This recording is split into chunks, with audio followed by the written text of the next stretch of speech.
Hello, welcome back in score booster session of banking examination. हम पढ़ रहे थे state bank of India PO के प्री और आईबीपीएस पीओ प्री के लिए। एसबीआई पीओ का प्री बहुत ही क्लोज है और मुझे पूरा भरोसा है आपकी प्रिपरेशन बहुत तगड़ी चल रही होगी। सबसे पहले बड़ा रिग्रेट है मुझे कि आपने मुझसे ये कहा कि सर पूरा सेशन या मैराथन चैप्टर वाइज या पूरे प्रैक्टिस सेट के साथ कराया जाए। थोड़ी सी रिस्पॉन्सिबिलिटी ऑफलाइन की है मेरे पे, जिस वजह से मैं इतना खास टाइम आपको नहीं दे पा रहा हूँ, बट मेरा कंटेंट पसंद आया और आपने ये लिखा है, इसके लिए थैंक यू वेरी मच।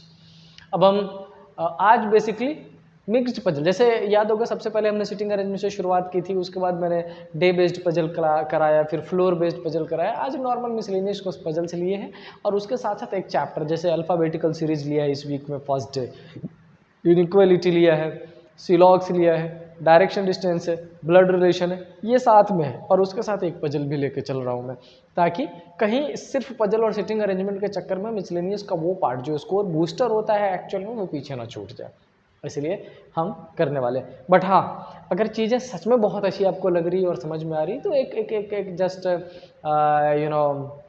हम दोनों के बीच की बातें हैं कि चैनल को शेयर और सब्सक्राइब करें तो थोड़ा सा मोटिवेशन अपना भी बढ़ा रहता है। अच्छा, एक कोट्स मैंने कहीं पढ़ा था, बड़ा शानदार सा कोट्स है, उससे शुरू करते हैं और फिर डायरेक्टली क्वेश्चन पे आ जाऊंगा। उस कोट्स में ऐसा मेंशन था कि मेरे ख्वाबों में उसकी दखलंदाजी अच्छी नहीं लगती, कि मेरे ख्वाबों में उसकी दखल अंदाजी अच्छी नहीं लगती, मगर जिस ख्वाब में वो न हो वो हमेशा अधूरा लगता है। मतलब भाई, जो शायर हैं जो लिख रहे हैं, समझ नहीं आ रहा है उनको कि ज़िंदगी उसके साथ जीऊँ या ज़िंदगी उसके बिना जीऊँ। साथ जीता हूँ तो गड़बड़ लग रहा है, बिना जीता हूँ तब तो गड़बड़ ही गड़बड़ है। समझ रहे हैं? गड़बड़ को रहने दीजिए असाइड, चलते हैं अपन क्वेश्चन पे और देखते हैं फर्स्ट क्वेश्चन में क्या लिखा है, कैसे टैकल करेंगे। मैं हमेशा आपसे एक बात कहता हूँ, हो सकता है आपके सॉल्यूशन करने का पैटर्न और मेरे सॉल्यूशन करने का पैटर्न बहुत डिफरेंट हो, लेकिन उस डिफरेंट पैटर्न को कंपेयर करके जो इजी मेथड हो उसको हम चूज़ करेंगे, ताकि हम दोनों की मनसा जो बोलते हैं वो एक ही है, आपके एग्जामिनेशन को क्रैक कराना, तो उधर तक बढ़ते चले। राइट, देखिए पहला क्वेश्चन में लिखा है there are 7 players playing 3 different. यहाँ पर एक चीज़ आपको ध्यान में रखना है, नंबर ऑफ प्लेयर बेटा कितने हैं, नंबर ऑफ प्लेयर्स 7 है, लेकिन नंबर ऑफ गेम्स कितने हैं, ओनली 3 है। कैसे अरेंजमेंट करेंगे, let's see the extended information. क्या लिखा है, at least 1 and not more than 3 player among them play each sports. इसका मतलब क्या हो गया, इसका मतलब ये हो गया कि अगर मैं फुटबॉल की बात करूं तो इसमें 1 2 3 मैक्सिमम 3 हो सकता है, इससे ज़्यादा पॉसिबल नहीं है। करेक्ट है, मैक्सिमम कितना ले सकते हैं अपन, 3 ले सकते हैं, 1 2 3 फुटबॉल में। अच्छा, फुटबॉल के बाद गेम कौन सा है, बास्केटबॉल है। बास्केटबॉल में भी हम कितना ले सकते हैं, 1 2 3। और एक और कौन सा है, वॉलीबॉल है, इसमें भी हम कितना ले सकते हैं, 1 2 3। लेकिन अगर सब में ही 1 2 3 1 2 3 ले लेते तो 3 3 9 हो जाएगा, मुश्किल है। इसीलिए वो क्या कह रहा है कि ये पॉसिबल है, उन्होंने क्या लिखा है, एटलीस्ट 1, ये पॉसिबल है कि किसी एक में 1 हो जाए तो बाकी दोनों में 3 3 6 7 हो जाएगा। अगर सब में 2 2 2 मिनिमम लेना ही पड़े तो 6 हो जाएगा, मतलब किसी एक में 3 हो जाएगा। तो there are arrangements of different pattern. चलिए पढ़ते हैं और देखते हैं आखिर कैसे पढ़ेंगे। पहला क्या लिखा है, each of them goes to tournament to play sport in a week starting from Monday to Sunday. इसका मतलब ये क्वेश्चन कैसा हो गया, ये क्वेश्चन डबल वेरिएबल्स का हो गया। तो मंडे टू संडे का मतलब ये हुआ कि हमें इस अरेंजमेंट के साथ साथ ये भी करना पड़ेगा, Monday Tuesday Wednesday Thursday Friday Saturday and Sunday, इसकी भी अरेंजमेंट लेके चलने पड़ेगी। तो क्या बहुत मुश्किल है, क्या प्री में नहीं आ सकता, बिल्कुल आ सकता है। एच बहुत डिफिकल्ट नहीं है, प्री का ही PYQ लिया है मैंने और उसी का सॉल्यूशन करने वाले हैं। तो चलो देखते हैं। लिखा है Q plays basketball with X and he goes to tournament immediately before P. दो इन्फॉर्मेशन दे दिया है, कह रहा है कि देख भाई, ये जो क्यू है ना, प्लेज बास्केटबॉल विद एक्स, यानी कि बास्केटबॉल में क्यू भी आने वाला है और एक्स भी आने वाला है। और अगर डे की अरेंजमेंट देखें तो क्यू के बारे में क्या लिखा है, and he, it means Q goes immediately before P. इसका मतलब क्यू और पी ये अरेंजमेंट में पुट करना पड़ेगा यहाँ पर। तो दो इन्फॉर्मेशन है, एक तो ये पता चला कि ये दोनों बास्केटबॉल में, और फिर ये भी पता चला कि इमीडिएट अरेंजमेंट हो तो अपन चेकआउट कर लेंगे, कोई बड़ी बात नहीं। Next, S goes to tournament on Monday, clearly लिख दिया कि भाई ये वाली जो पोजीशन है ना, ये किसको दे दो, एस को दे दो, मंडे जा रहा है, alright. And he plays with neither R nor Q, और ये जो एस है बेटा, ये एस ना तो आर के साथ प्ले कर रहा है ना तो क्यू के साथ। इसका मतलब एक चीज़ तो क्लियर हो गया कि एस बास्केटबॉल में नहीं होगा, पॉसिबल है फुटबॉल में, पॉसिबल है वॉलीबॉल में, आर का पता चल जाए एलिमिनेशन इजी हो जाएगा। तो यहाँ पर भी दो इन्फॉर्मेशन दी गई है और बड़ा इजी है। हम अभी सिंपली क्या कर रहे हैं, जो पजल हमारा होता है वो दो पैटर्न के डेटा पर होता है, एक तो अजम्पशन वाला होता है, एक हमारा डेफिनेट होता है। तो जो डेफिनेट इन्फॉर्मेशन पॉजिटिव मिला, डेफिनेट पॉजिटिव मिला, पुट कर दिया, डेफिनेट नेगेटिव मिला, पुट कर दिया, अजम्पशन यहाँ लिख रखा है, कर लेंगे अपन क्लियर। नेक्स्ट क्या लिखा है, R goes to tournament immediately after X. कह रहा है कि देखो इस वाले अरेंजमेंट में एक्स को जहाँ भी बिठाना उसके इमीडिएटली आफ्टर आर आ जाएगा। Immediately R goes to tournament immediately after X, X के जस्ट बाद, एंड इमीडिएटली बिफोर क्यू, और क्यू से जस्ट पहले अगर क्यू को यहाँ रखा तो पी। इसका मतलब इन चारों की अरेंजमेंट। अच्छा ये चारों एक साथ है तो 1 2 3 4, 1 2 3 4, 1 2 3 4, there are 3 different assumptions. Let's see आगे चेकआउट करते हैं क्या लिखा है यहाँ पर। The one who goes to tournament on Wednesday plays volleyball. अब देखो वेडनेसडे वाला कौन है मुझे नहीं पता, लेकिन एक प्लेयर जो वेडनेसडे को जाएगा वो क्या खेलेगा, वॉलीबॉल। देखते हैं वेडनेसडे को क्या आएगा, जो अरेंजमेंट होगा पुट कर देंगे, अपने को कुछ नहीं लेना। आपने जो डेटा यहाँ दे रखा है उसको रीड करके यहाँ पुट कर रहा हूँ, हो सकता है थोड़ा टाइम लगे, कोई इश्यू नहीं, क्वेश्चन अच्छा है, डबल वेरिएबल है, ऑलराइट।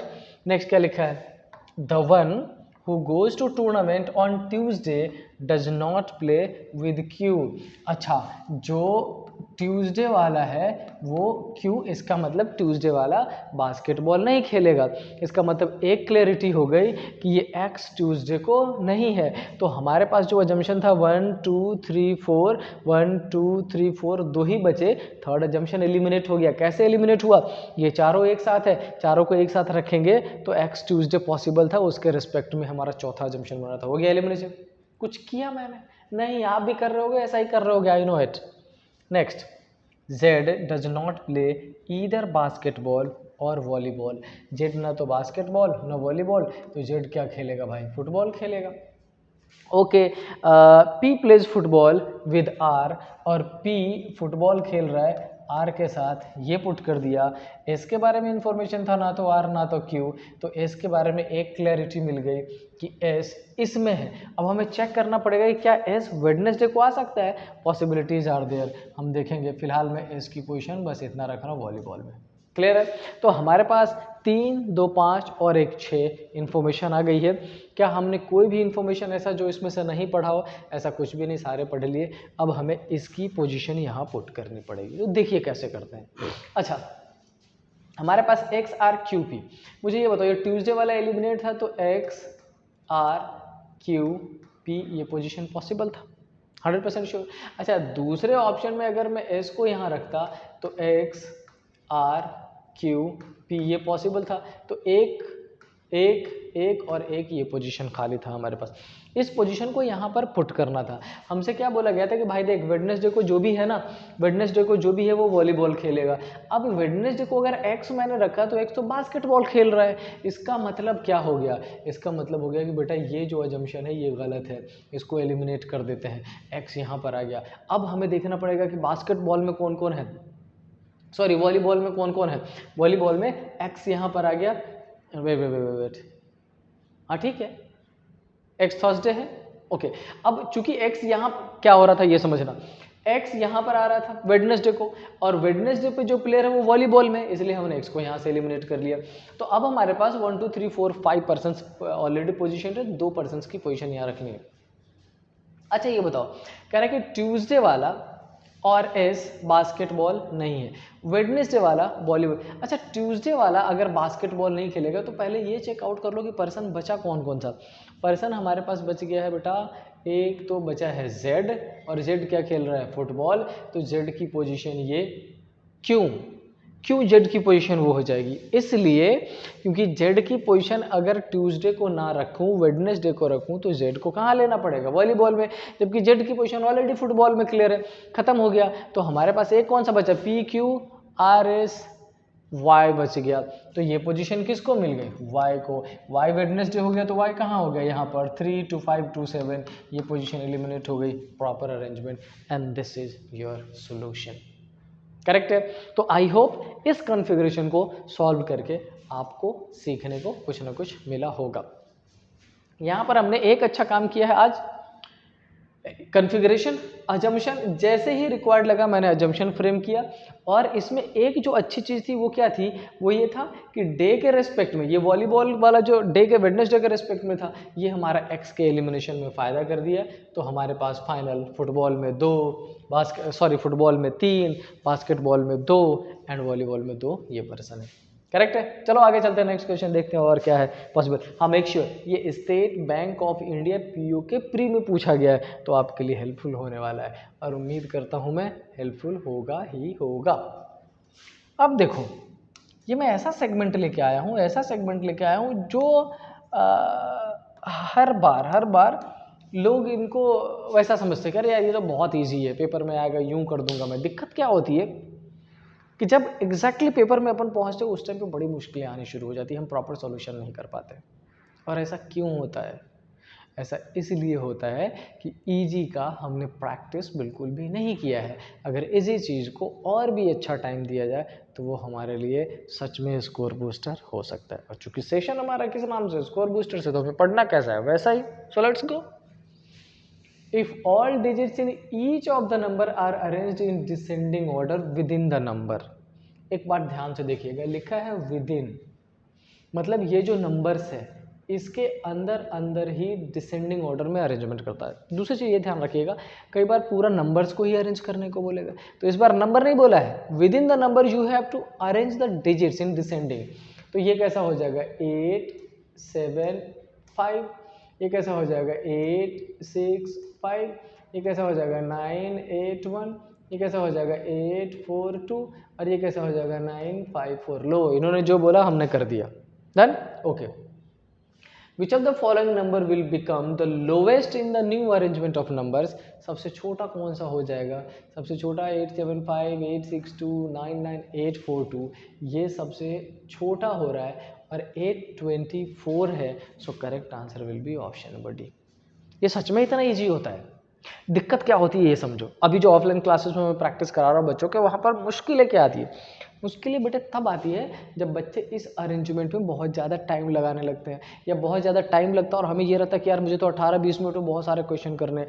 उस टाइम पे जो गड़बड़ी होती है वहीं मुश्किलें शुरू हो जाती है। इसीलिए मेरा सजेशन, एडवाइस, रिक्वेस्ट सारा ये रहता है बच्चों से कि बेटा जो ईजी क्वेश्चन है उसको भी टाइम उतना ही मिलना चाहिए जो मुश्किल है। क्यों? क्योंकि जो ईजी है वो आपको आता है, उसको और अच्छा कर लो ना, क्या दिक्कत है।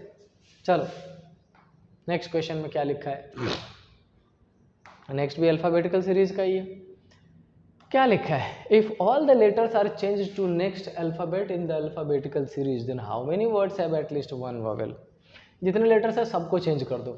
तो एन को क्या करेंगे? ओ, एस को टी, यू एक्स को डब्ल्यू, जी को करेंगे एच, एच को करेंगे आई, डी को करेंगे ई, टी को करेंगे यू, यू को वी, एफ को जी, ई को एफ, ओ को पी, के को एल, वाई को डब्ल्यू एक्स वाई को जेड, डी को ई और क्यू को आर। ठीक है?